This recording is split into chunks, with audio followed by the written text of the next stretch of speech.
pour la région de la Capitale-Nationale, parce que mon collègue Jean-François a déjà fait l'annonce globale des 1,7 milliard de dollars que nous investissons cette année dans l'ajout d'espace dans nos écoles au Québec, pour un total de 128 projets au total dans la province.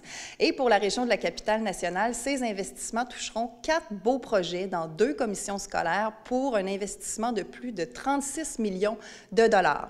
Ces 4 projets, quels sont-ils? Bien d'abord, vous vous en doutez bien, il y en a un qui touche l'école Cardinal-Roy, donc un agrandissement de l'école secondaire Cardinal-Roy, combiné à un réaménagement de l'amphithéâtre du Centre de formation professionnelle Wilbrod-Bérère. Donc, ces 2 éléments-là combinés sont un seul et même projet, un des 4 projets.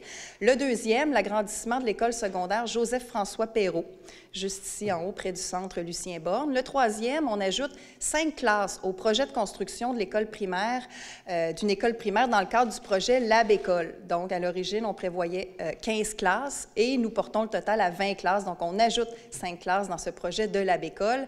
Et dernier projet, la construction d'une nouvelle école secondaire à Charlesbourg.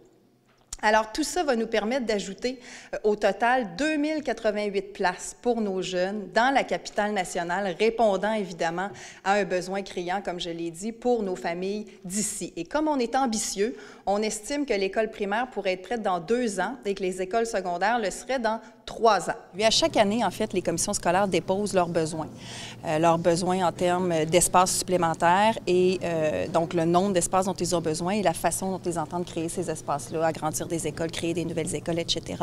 Ces demandes-là sont analysées par le ministère de l'Éducation et quand le besoin d'espace additionnel est reconnu, cette année, mon collègue Jean-François Roberge a accepté 100 % des demandes de projets et d'ajout d'espace pour lesquels le besoin a été reconnu par le ministère. Ça, c'est du jamais vu. 100 % des projets ont été acceptés. Et pour la Capitale-Nationale, 4 projets ont été acceptés. Il y a peut-être moins de projets qui ont été soumis ici que dans d'autres régions où les besoins étaient particulièrement criants. Je pense à Montréal et à la Montérégie. C'est là qu'il y a eu le plus de projets déposés et acceptés.